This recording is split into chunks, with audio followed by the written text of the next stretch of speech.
Hello दोस्तों, मेरा नाम है ब्रजेंद्र साठी विक्की। स्वागत है आपका मेरे यूट्यूब चैनल पर। Today we are discussing on two topics. The first one is that is it mandatory to file income tax return, and the second topic is that benefits of filing of ITRs.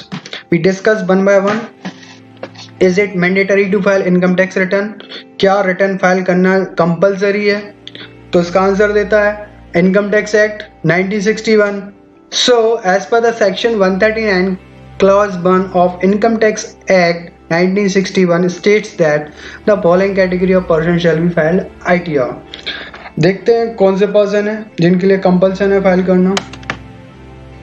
For individual और HUF और BOI और AOP, individual, Hindu undivided family, body of individual, association of person. If the gross total income is exceed the basic exemption limit in the previous financial year, so it's compulsory to file ITR within prescribed due dates. What does it mean? इसका मतलब ये हुआ, अगर individual, HUF और BOI और AOP इनमें से किसी की भी इनकम, कौन सी income, gross total income basic exemption limit से ज़्यादा है in the previous financial year, so it's compulsory to file ITR within due dates. In that situations we have two questions. What do you mean by the gross total income? And the second question is that what are the exemptions limits? Gross total income means ऐसी income जिसमें 80C से 80U का कोई भी deductions को consider ना किया गया हो. That means gross total income. That means core income. That means business from income from business, income from salary, income from other sources, income from capital gain. इनका सिर्फ टोटल, उस टोटल को देखना है. अगर वो टोटल एग्जम्पशन लिमिट से ज़्यादा है तो in that situation we have to file our return. What is exemption limit?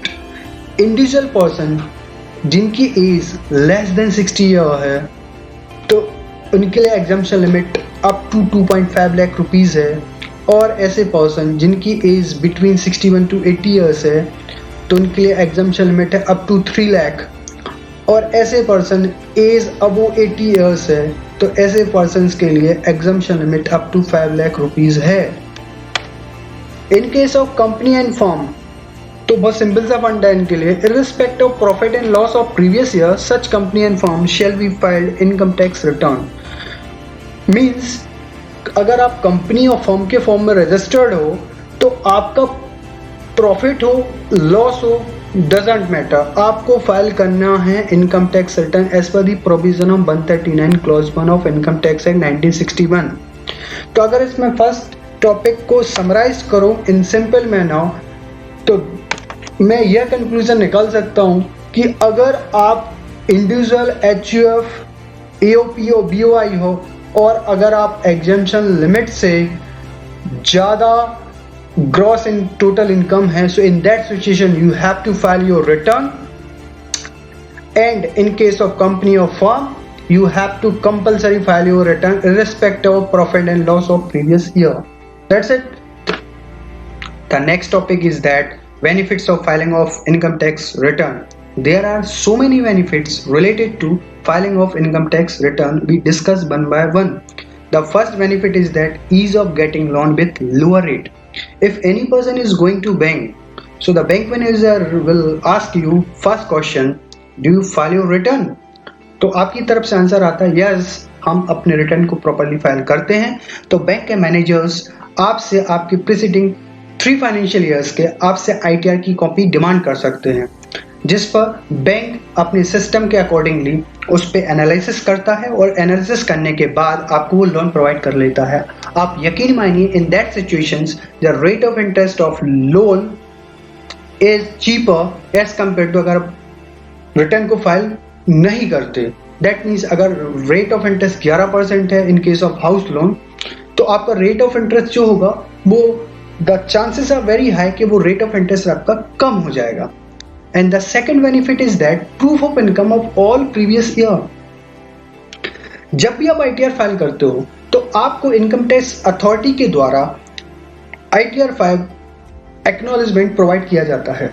In future किसी अथॉरिटी के द्वारा किसी ट्रांजैक्शन के रिगार्डिंग या किसी इनकम के रिगार्डिंग आपके पास कोई क्वेश्चंस आते हैं तो आपके पास वो acknowledgement as a proof of income काम करता है।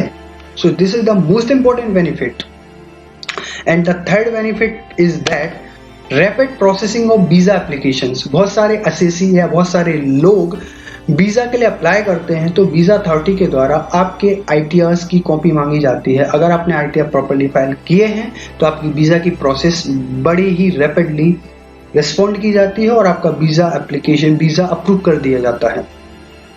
And the fourth and this is the most important benefit of filing of ITR, that is exemption of cash withdrawal tax as per section 194N। ये बहुत ही amended और latest update है, समझते हैं इसको थोड़ा अच्छे ढंग से।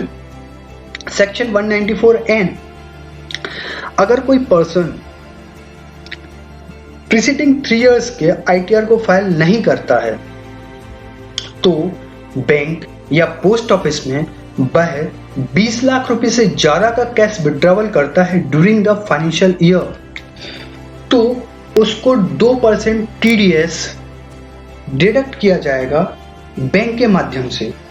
और अगर वो कैश विड्रॉवल 1 करोड़ से ज्यादा का हो जाता है so in that situation bank के द्वारा 5% तक TDS डिडक्ट किया जाएगा। तो ये सबसे बड़ा कॉन्सिक्वेंसेस है जो भारत सरकार ने कैश विड्रॉवल को रोकने के लिए लगाया गया है। And the next benefit is that helpful to get easily high cover policy। जब भी आप एक बड़े अमाउंट की इंश्योरेंस पॉलिसी को लेना चाहते हो तो डेफिनेटली इंश्योरेंस कंपनी के द्वारा आपकी इनकम को इंश्योर करने के लिए एक ही रास्ता बचता है, वो है आपके ITRs।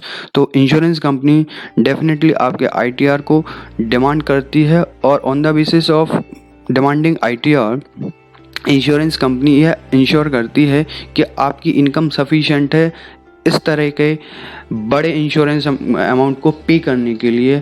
तो जब भी आप बड़े अमाउंट की इंश्योरेंस पॉलिसी लेना चाहेंगे तो आपको आपके ITR प्रॉपर्ली फाइल करना चाहिए। And the next benefit is that the person who filed ITR timely is helpful to create wealth. कोई भी ऑर्गेनाइजेशन है, वेदर इट इज़ पब्लिक और प्राइवेट, इवन गवर्नमेंट कंपनीज आपको वर्क्स कॉन्ट्रैक्ट देने के लिए, टेंडर देने के लिए आपकी वेल्थ का डिक्लेरेशंस मांगती हैं एक सर्टेन मनी के लिए।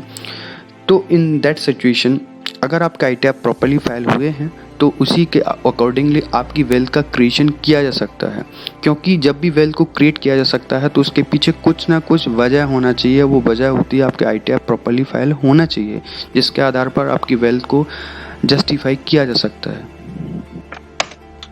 And the next benefit is that as usual claim for TDS आपके एम्प्लॉयज के द्वारा TDS डिडक्ट किया जाता है। बैंक में आपकी FDs पर TDS डिडक्ट किया जाता है।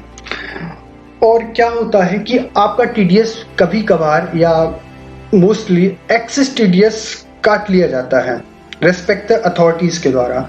अगर आप उस एक्सेस TDS को क्लेम करना चाहते हो तो इन दैट सिचुएशन आपको अपना ITR को फाइल करना पड़ेगा within due dates. And the next benefit is that avoid penalty under section 234F. As per the section 234F of Income Tax Act 1961 states that अगर आप अपने return को due dates के अंतर्गत file नहीं करते हो सो इन दैट सिचुएशंस 1000 और 5000 और 10,000 एज द केस में भी आपको पेनल्टी बियर अप करना पड़ेगी। एंड अगर आपने रिटर्न मिस ही कर दिया है तो असेसिंग ऑफिसर्स के पास ये पावर है, वो आपको शो कॉज नोटिस जारी करेगा और आपसे आपके रिटर्न को फाइल न करने का कारण पूछ सकता है। तो आपको अपना ITR फाइल करना ही चाहिए। And the next and this is the most important benefits, accumulated losses of previous year। Suppose आपको लास्ट ईयर या उसके लास्ट ईयर बिजनेस लॉस हुआ है, कैपिटल लॉस हुआ है, या हाउस प्रॉपर्टी से लॉस हुआ है, या किसी अन्य सोर्स से लॉस हुआ है, तो अगर आप करंट ईयर में इनकम को अर्न करते हो, जिस ईयर में आपको रिटर्न फाइल करना है आपको, तो आपकी जो भी लॉसेस हैं उस एक्सटेंट तक आपकी करंट ईयर की इनकम से सेटअप हो जाएंगे। तो सीधा सीधा आपको टैक्स बेनिफिट प्रोवाइड किया जाता है as per the provision of income tax act. So you have to file your return to get such benefits, and this is the last but not least benefits, income tax return को as a address proof भी use किया जाता है। So I think that topic is over. अगर आपको ये video पसंद आया है तो इस चैनल को सब्सक्राइब कीजिए एंड इस वीडियो को शेयर कीजिए। थैंक यू, जय हिंद दोस्तों। और अगर आपको कोई इशू आता है तो आप मुझे कमेंट सेक्शन में बताइए, मैं अगर वो क्वेश्चन रिलेवेंट होगा तो डेफिनेटली मैं उसका रिप्लाई करूंगा और मैं कोशिश करूंगा कि आपको वो उसका आंसर को प्रॉपर्ली एड्रेस कर पाऊँ। थैंक यू सो मच, जय हिंद दोस्तों।